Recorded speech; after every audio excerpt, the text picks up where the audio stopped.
Hey guys, how's it going? This is Natinator. Welcome back to your weekly dose of creepypasta. Hope you've all had a lovely week, but thank God it's the weekend finally, and that means it's time for another spooky story.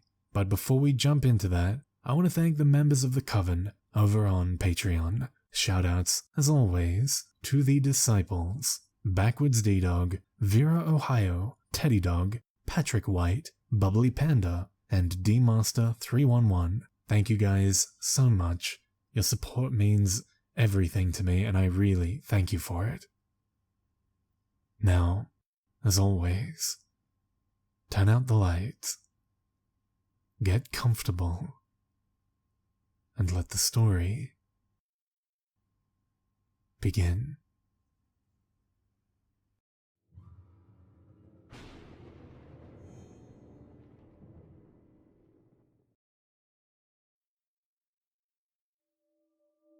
Whether a precocious elementary schooler or a senior waiting to leave for college, all of us kids in Plainfield found ourselves counting down the days until Mescalune's mobile cinema rolled back into town.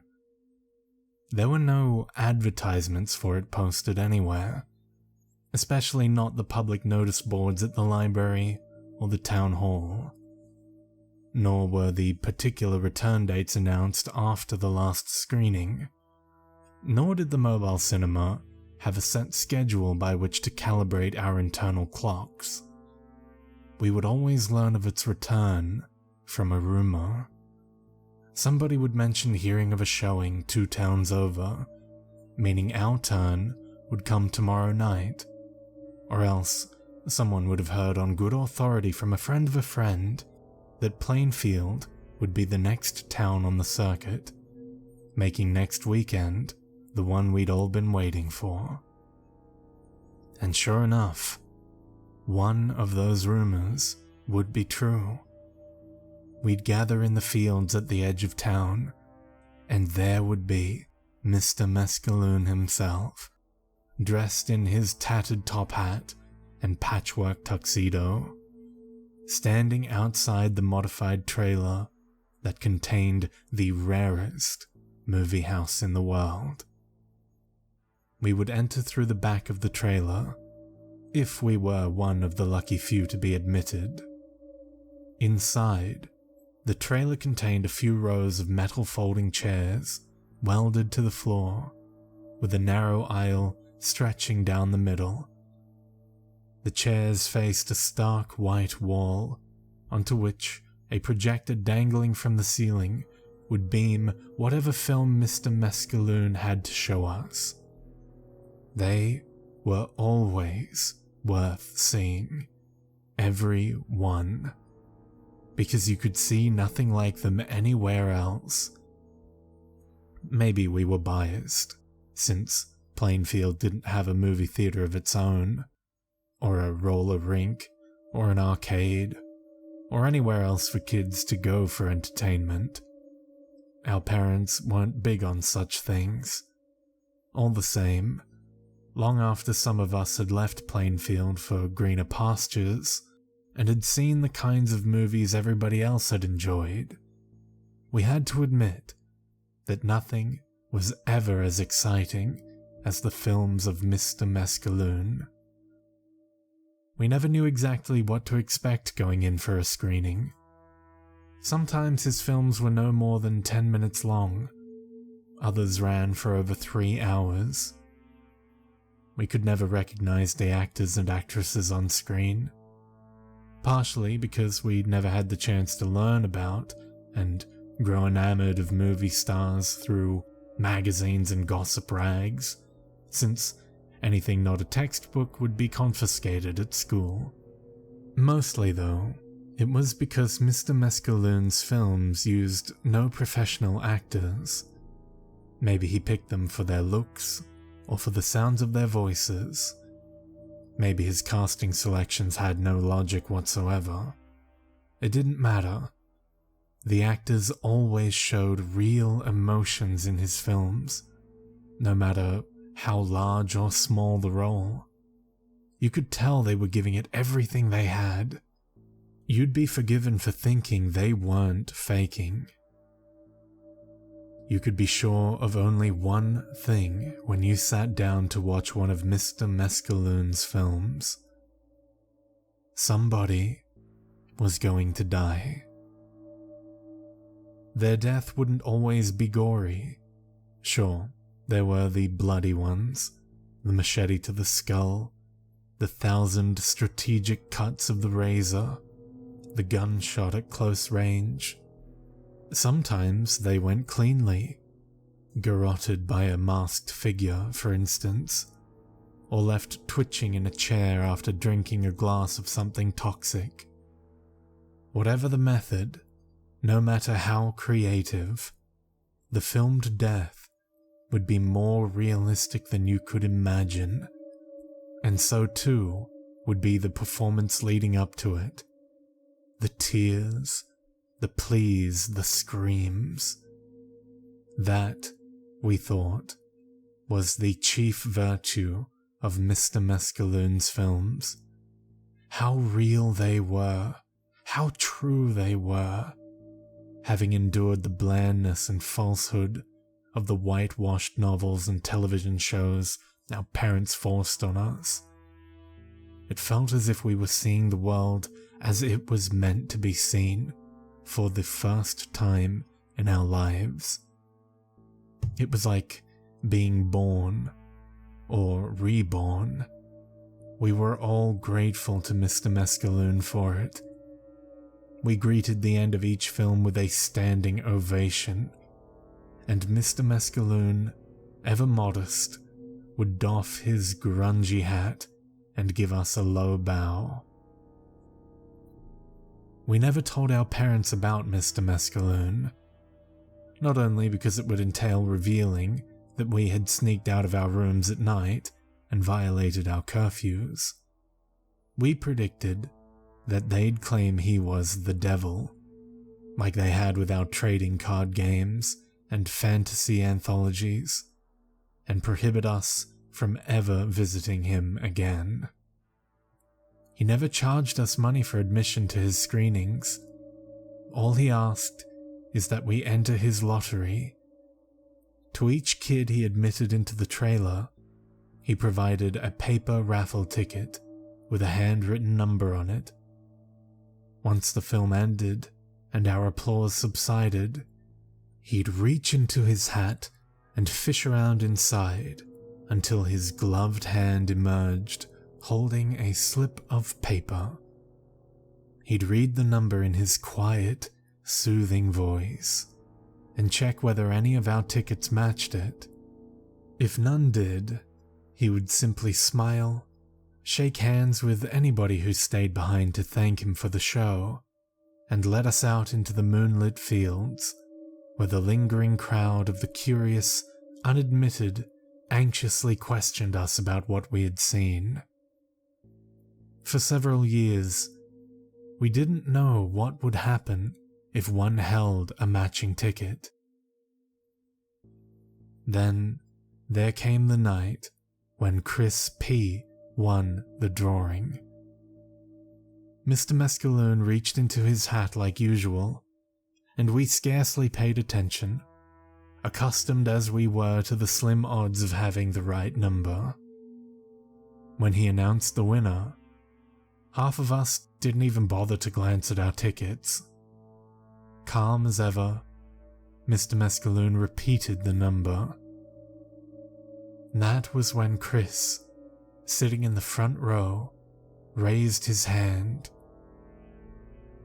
It was as if lightning had struck us and melded us to our seats. This was something even more unprecedented than the films we had come to see. We started clapping, and Chris stood and nodded to us politely as Mr. Mescalune came over to congratulate him. All of us were eager to learn what Chris's prize would be, but Mr. Mescalune sent us on our way, keeping only Chris behind. Some of us waited outside the trailer for a long time afterward, but nobody emerged. given the late hour, we had to head home, lest our families awaken and discover we weren't where we should have been. Chris's absence from school the following day surprised nobody. Who wouldn't take the day off after staying out so late? When he didn't appear the day after, we were perplexed. Once an entire week elapsed, we were downright curious. Even so, we didn't dare tell an adult. What would become of the mobile cinema once they learned of it? For that matter, what would become of us? We didn't glimpse Chris again until the next time Mescalune's mobile cinema parked in the outskirts of town. Those of us who gained entry waited eagerly for the projector to warm up and give us what we needed to see. And when it finally flickered to life, dust motes swirling and sparkling in its beam, we beheld none other than Chris P. on the screen before us, sitting shirtless against a concrete wall. We erupted into thunderous applause. Our friend looked more alive on film than he ever had on the streets of Plainfield. He looked up at the camera and stared forward, as if he were looking into each of our eyes. He knew who we were, after all. He knew we'd be there, watching, enjoying. We could feel that he dedicated this performance to us. He opened and closed his mouth a few times, tentatively, as though he had a monologue to recite, but couldn't remember any of his lines. After a few attempts, he clenched his jaw and fixed his gaze someplace beyond the camera. It was like he looked through us at that point, like we were transparent, or like we were ghosts, like something that didn't exist anymore, because we weren't real enough to be worth acknowledging. A shadow fell over the frame from the foreground, climbing up Chris's face. At first, he stayed expressionless, resigned or stoic or simply refusing to emote. Then a low rumbling burbled over the speakers.